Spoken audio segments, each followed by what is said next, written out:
Well, we're finally seeing some hope in the Toronto real estate market. Sales actually increased in July for the first time since 2021 during the COVID years. But does this mean we're having a breakthrough? Are we in a transition? Or what is actually really happening right now? Today, we're going to talk about the market data from July, and we are going to see whether it makes sense to buy right now, sell right now, and if you're going to do that, where you should do it. My name is Marcy Verberg. I work here in Toronto as a realtor. If you like this channel, it would be so awesome if you could like or subscribe to it. Okay, let's look at the data. Here we go. We had 6,100 sales in July in the Treb area this year. That is a huge increase versus last year. Not only that, but it's a big increase versus 2022, 23, and 24. Now, if you look back to 2021, that was the biggest sales volume we've ever seen in the Treb board in history. We are never ever going to see that again. Personally, seeing 6,100 sales versus last year in 2023, especially in the month of July, I think that means we're getting on track. Today, we're going to talk a little bit more about the significance of this and what it really means to home buyers and sellers. This is your average breakdown that we show every month. It shows you 416 versus 905.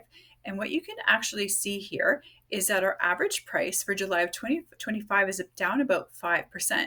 So this is really interesting because if you take a look at your average, sales, we're seeing way more sales and we're seeing the prices come down. So you're starting to see a transition phase in the market here.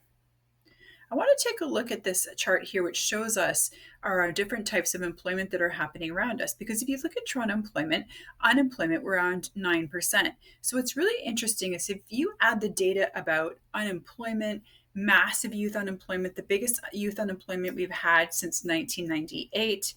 We've seen, students not getting any summer jobs. We've seen people longer term unemployed. You may have seen in my other video, I talked about how we've lost 40,000 construction jobs. So it's interesting that we're actually seeing more sell through within the Toronto market. So we're going to break this down from the GTA into Toronto because this is the city proper. So this is a number of sales of homes and condos you see actually in the 416 area code. So you can see 2021, we had that big spike of 3,200.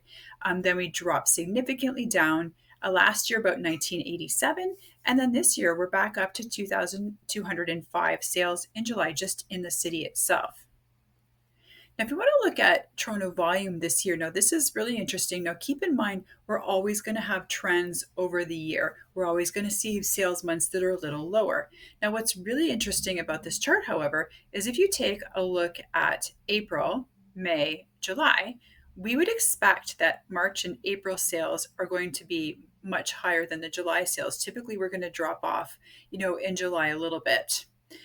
Because people are on vacation, the market tends to soften within those summer months.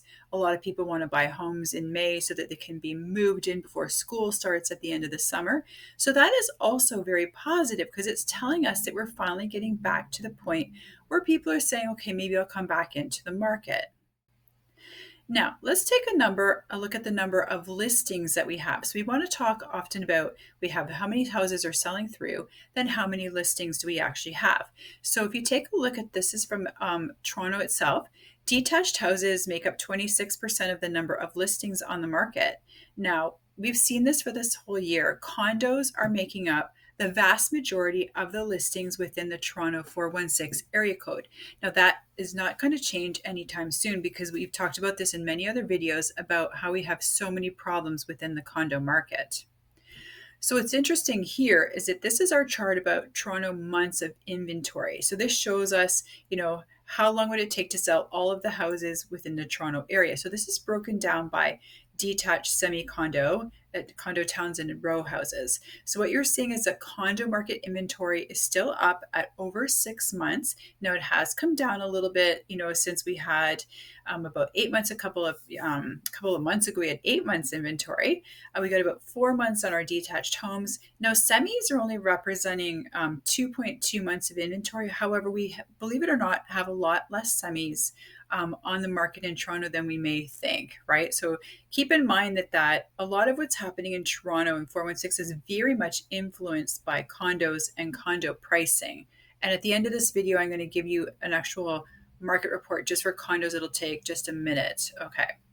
So let's go back to this chart here. What you can see in terms of the prices here, what I want you to look at is what is actually changed. So we said overall we're down about 5% in terms of prices. Detached homes is sitting around that 5%. Townhomes around the 5%. Your condos are down, just under 9% in pricing. Now, just to give you a little bit of, insight into that, we are negotiating condos down all the time right now. I have a number of buildings that, were listed originally 565, 575, and we're actually seeing sell through around 500. Condos that were listed at, say, 435, 468, we're seeing some of those go down as low as 385. So there are definitely things happening within that condo market. They're a little bit different than they were before. Also take a look here at, we talked about how, our sales volume is up so much. Detached houses are actually selling more, 12% 416 area code. Your semi-detached are up, 48%. Now, keep in mind, as I said before, there's not as many semi-detached homes on the market. Now, your semi-detached average price has gone up to 1.2 million. Your detached is sitting around 1.5 million. Now, keep in mind that's going to be influenced by some of the areas where we have, 3-bedroom bungalows, that kind of thing. And then we have, really high prices, in kind of some of the downtown Cedarvale areas for detached homes, things like that. So we can also look at breakdowns by area. So if you want to take a look at this chart here, I wanted to show you the differences between Toronto West, Central, and East, keeping in mind the majority of the condos tend to fall into that kind of central location. However, we do have a couple of very expensive areas within that kind of Toronto Central area too, so it influences the prices a little bit there. But what you can see is your biggest amount of inventory is sitting in that Toronto Central area. It is a little bit lower if you go into some of the outs or into Central West. It's about 4 months inventory. So breaking this down a little bit further, here is your Toronto West sales by area. If you look down the side here, we kind of show you like what the different areas are within the city. And if you look a little closer at the chart, what you can see is that out of those 6,100 sales altogether, majority of them are happening kind of in the 6,100. Keep in mind that was for TREB. So we had around 3,000 for City of Toronto. So you have 1,000 of those happening kind of in that central area, and then the rest are kind of broken down into your west and east. You got prices are relatively similar across there. But again, your months of inventory and your active listings are really represented by that condo market with 6,170 sitting in that kind of Toronto Central range. Now, this is the central broken down by areas. So you can see, if you get into kind of those like C1, C2, that's kind of your downtown area, very influenced by condos. And then some of these other ones, the C areas do tend to go, through the city up north, where you do have some, more expensive areas with higher prices. What we're generally seeing is things that are under about 2.2 million are selling, things that are between 1.5 and 2.2, that's kind of that range where it's a little harder to sell in a lot of the areas. Once you get around 2 million, those are harder to sell. Once you get up around 2.53, those people, those types of buyers are generally not influenced as much by price and interest rates. Now we're going to talk just a second here about the condo market specifically. I wanted to break this down for you. You can see this is the condo market analysis is done by quarters. And so what you can see is a very significant drop in your price, the average price for a condo going down under 700,000 from 730 down to 685. That is a huge drop. You don't see it as much. Toronto still sitting at 717. But you can see the other areas are sitting at 544. So definitely creating some more affordability for people. And finally, I want you to take a look at this. So our sales in the condo market are down by about 21% overall in the quarter Q2 versus this year versus last year. And the active listings are up significantly. So we're still seeing that massive pressure in the condo market, driven in many ways by the fact that a lot of the inventory is really was meant to be rentals, which it's not being. Investors are kind of leaving the market. You can watch my other video to understand more about that because we've talked about that significantly. So we're just going to summarize here. So, in summary, what we're really seeing is kind of buyers and sellers becoming a bit more reasonable in the market. In the past year or 2 years, we've had sellers saying, I want to get my 2021 price, and we know that's not happening.